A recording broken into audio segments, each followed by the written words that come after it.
আসসালামু আলাইকুম। বানাবো রসগোল্লা। এখানে আমি 2 কেজি থেকে 1 পা কম দুধ নিয়েছি আর লেবুর রস দিয়ে এটাকে ছানা করে নিয়েছি। আমি প্রসেসিংটা কমেন্ট বক্সে দিয়ে দিব।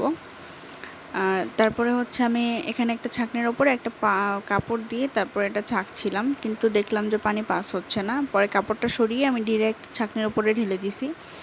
তারপরে হচ্ছে চলন্ত পানির নিচে রেখে আমি ছাঁকনিটা খুব ভালো করে ধুয়ে নিছি, যাতে লেবুর কোনো মানে টক ফ্লেভার না থাকে, বা ভিনেগার দিলেও ভালো করে ধুতে হবে যাতে কোনো রকম টক ফ্লেভার না থাকে, কোনো গন্ধও না থাকে। তারপর হচ্ছে পানি একদম চেপে চেপে ফেলে দিয়ে এবার বড় কোনো পাত্রতে নিতে হবে। আমি প্লেটে নিছি, আমার এতেই হয়ে গেছে। তারপর খুব ভালো করে মথতে হবে, একদম ডোলে ডোলে একদম সফট করতে হবে। যত ভালো করে মথতে পারবেন মিষ্টিগুলো ততটাই সফট আর তত স্মুথ হবে। আমি এর আগেও বানাইছি, আমার এজন্যে এই টেক্সচারটাই আমি রাখছি। আমার আসলে হাত ব্যথা হয়ে গেছিলো, পরে আমি গিভ আপ করে দিছি। এবার হচ্ছে আমি মিষ্টিগুলো গোল গোল শেপ করে ঢেকে রেখে দিছি। তারপর হচ্ছে আমি এখন শিরা বানাবো। মিষ্টি বানানোর জন্য বড় কোনো ছড়ানো পাত্রটাই বেটার, এতে মিষ্টি ভালো করে ফুলে আর কি, স্পেস পায়।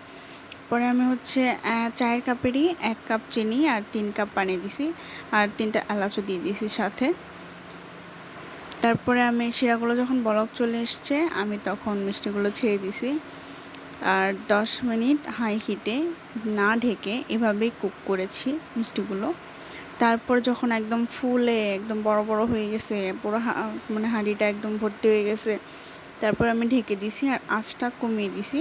ওইভাবে আমি 6 মিনিট কুক করেছি। 6 মিনিট পরে আমি হচ্ছে একটা ছোট পাত্রতে নামাই নিয়েছিলাম, আর এমন একটা পাত্রতে রাখতে হবে যাতে মিষ্টিগুলো সব শিরাতে ডুবে থাকে।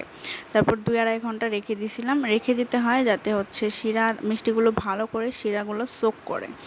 আমি আসলে ভিডিও করতে পারিনি, আসলে এক হাতে ভিডিও করে এক হাতে রান্না করা এটা ইটস নট ইজি। তো আমি ভিডিওটা করতে পারিনি, আর আমি আসলে ভুলেও গেছিলাম, দুর্ভাগ্যবশত আমার ভিডিও করা হয়নি। এটা হচ্ছে পরের দিন সকালে ফ্রিজ থেকে বের করে আমি ভিডিওটা করেছিলাম। দেখে কি কোনোভাবে মনে হচ্ছে এটা বাসায় বানানো মিষ্টি, দোকান থেকে কিনে আনা না?